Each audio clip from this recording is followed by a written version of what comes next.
Salut à tous, j'espère que tout va bien pour vous. Parlons peu, parlons bien. Il y a un petit moment déjà, j'ai fait une vidéo sur 3 projets futuristes japonais, 3 projets de villes futuristes japonais. Et je vous avais promis que si la vidéo vous plaisait, si on atteignait les 30 likes par exemple, je ferai un numéro 2.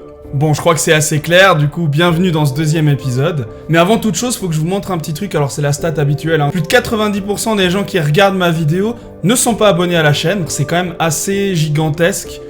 Du coup, si vous faites partie de ces gens non abonnés, mais que vous appréciez les vidéos que vous regardez sur la chaîne, ou que c'est la première vidéo et que vous aimez bien ça, n'hésitez pas à vous abonner, c'est pas grand chose, mais ça m'encourage à poursuivre et ça fait chaud au cœur.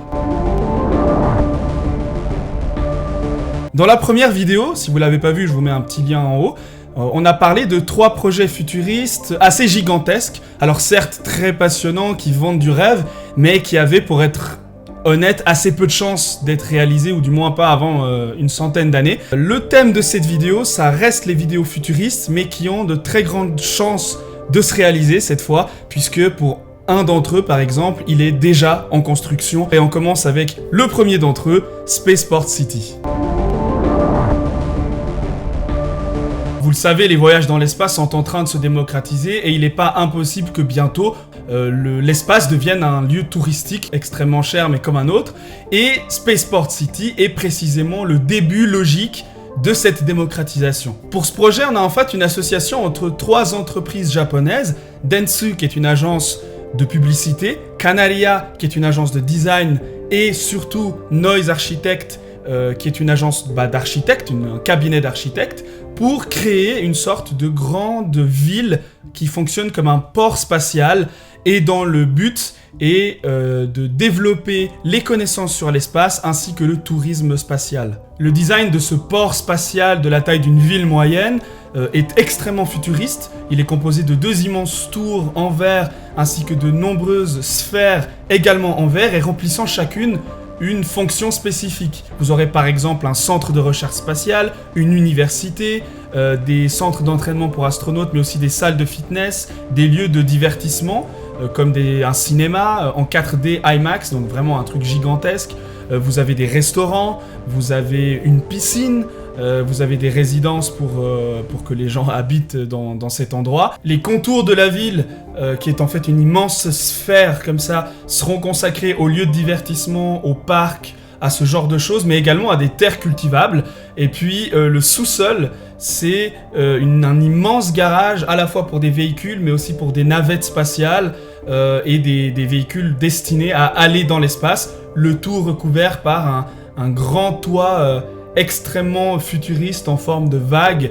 C'est assez impressionnant sur le plan du design. Ce toit futuriste sera recouvert de panneaux solaires et vous l'aurez compris, en fait, la ville Spaceport City a pour vocation d'être une sorte d'écosystème qui fonctionne par lui-même avec, par exemple, des transports connectés, trains, voitures qui fonctionnent de manière autonome, tout seul. Alors le projet est tout récent, il date de 2020, donc les coûts n'ont pas encore été établis, mais il a véritablement pour vocation à être construit. Mais pour le moment, on n'a pas plus d'informations sur une date ou un prix pour une telle ville.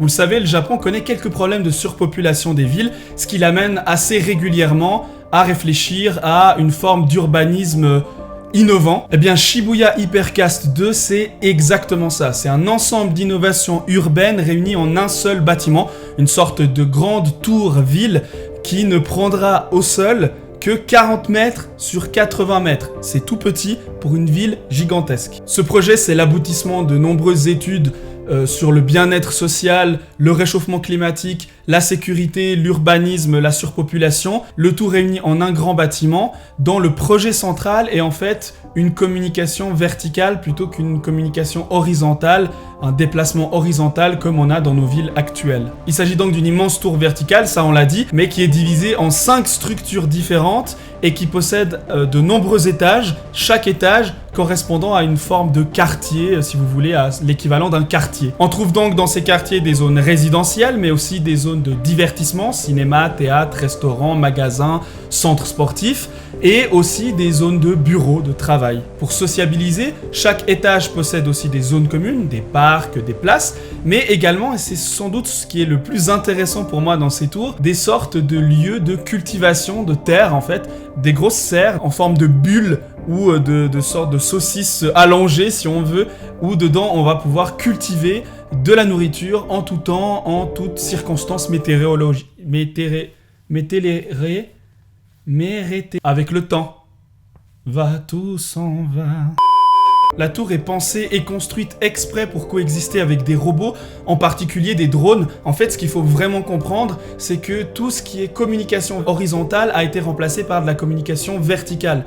Donc en fait, pour transporter par exemple des marchandises comme des médicaments, de la nourriture, du courrier d'un étage à l'autre ou même de tout en bas de la tour à en haut de la tour, on aura des drones qui ont une fonction donc logistique de transport, mais aussi tout un système d'ascenseurs et le plus rigolo pour moi, d'immenses terrasses en fait qui débordent de la tour afin de permettre justement de faire atterrir les drones ou de communiquer avec les étages inférieurs.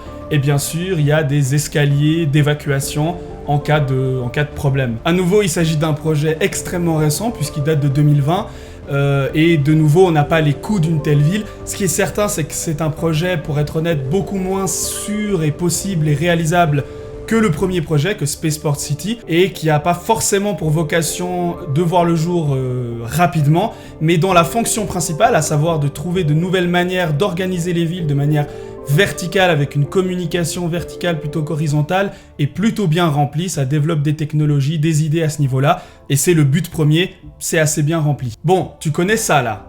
Ouais, ça, c'est la vieille Toyota de ton papy. Tu vas découvrir que Toyota n'est pas seulement une compagnie qui fait des vieilles voitures toutes moches, mais qui fait également des projets futuristes extrêmement crédibles, puisque ce troisième projet, qui est donc, vous l'avez compris, un projet de l'enseigne Toyota, est en train d'être construit au moment où on se parle. Le 23 février 2021, le patron de Toyota ainsi que le gouverneur de la préfecture de Shizuoka, pour ceux qui connaissent pas, c'est la préfecture où il y a le mont Fuji, en fait, c'est la préfecture au pied du mont Fuji, se sont réunis avec d'autres personnes de cet acabit pour initier le chantier de Woven City, la ville du futur dont l'objectif est de favoriser le développement des nouvelles technologies et des énergies décarbonées. Alors petit cours d'anglais puisqu'on est sur Joe in Japan, Woven City ça signifie la ville tissée. Pourquoi tissée? Parce qu'en fait il s'agit d'un réseau d'interconnexion où précisément tout est interconnecté pour vivre en harmonie. Ainsi, chaque bloc de maison comporte en son centre par exemple une aire publique, aire de jeu, parc. Les bâtiments sont très peu cloisonnés, c'est d'immenses espaces avec peu de cloisons, avec des grandes baies vitrées qui connectent un peu sur les espaces extérieurs. Les bureaux sont jamais cloisonnés entièrement, il y a vraiment des espaces grands, tout est vraiment en connexion. J'ai beaucoup dit vraiment, mais c'est pas grave, c'est vraiment bien. Gave ne signifie pas grave, mais t'as compris. Voilà. Mais le plus intéressant, le plus intelligent, à mon avis, dans cette ville, c'est vraiment son réseau de mobilité, ses transports. Alors c'est plus simple à comprendre avec les schémas proposés par Toyota, la compagnie elle-même. Ainsi, dans cette ville, vous aurez 3 types de voies, réservées chacune à un type de mobilité. Bleu pour les gros véhicules type voiture électrique futuriste. Rose pour les véhicules un peu plus petits, comme les trottinettes électriques ou les vélos. Et enfin, la dernière voie réservée aux piétons. Les blocs noirs représentent les divers bâtiments et les dessins au centre des blocs noirs, ce sont l'ensemble des parcs ou des aires de jeu communes. Si on regarde attentivement le schéma, on voit qu'on n'a jamais plus de 2 types de véhicules ou de déplacements qui se croisent. Vous avez par exemple les gros véhicules style voiture ou grosses boîtes futuristes qui se déplacent aux abords des quartiers. Et à l'intérieur, vous avez les plus petits véhicules comme trottinettes et vélos qui croisent les piétons. Donc en fait, ça est censé renforcer à la fois la tranquillité du centre des quartiers, mais également bien sûr la sécurité pour pas que quelqu'un se fasse écraser par un de ces véhicules futuristes. Si les visuels sont très alléchants, hein, on va pas se mentir, ils donnent très envie, on peut quand même s'inquiéter de quelques trucs, notamment avec cette magnifique vue sur le mont Fuji. On se demande quel va être le prix des logements là-bas à terme. Il s'agira très probablement d'une ville pour gens qui ont l'argent. Autre chose, à moins d'interdire l'accès aux gens qui n'habitent pas là-bas, ce qui paraît un petit peu compliqué, ça risque franchement de pas être une ville très calme puisque c'est au pied du mont Fuji et que les gens qui vont voir le mont Fuji en profiteront très probablement pour aller jeter un œil à cette sorte de curieuse ville futuriste. Donc côté tranquillité, vie paisible, je pense que on repassera aussi. Merci d'avoir regardé cette vidéo, j'espère qu'elle t'a plu. Si c'est le cas, tu sais comment me soutenir, pouce bleu, abonnement, c'est important pour une petite chaîne et ça permet de la faire grandir. N'hésite pas à me dire quel projet t'as préféré. Moi j'ai préféré le deuxième parce que je trouve vraiment fascinant ce genre de ville en hauteur. Ça me rappelle les lectures de SF de mon enfance. Donc si la vidéo vous a plu, eh ben on fera peut-être un numéro 3, qui sait. En tout cas ça me ferait vraiment plaisir. Allez, on se dit à bientôt pour de nouvelles aventures. Oh, Dieu. Pour le deuxième projet, on reste. Alors, petit cours d'anglais, puisqu'on est sur Joe in Japan. Pardon. En train d'être construit au moment où on se parle. Enfin, où je parle. Le 23 février 2021,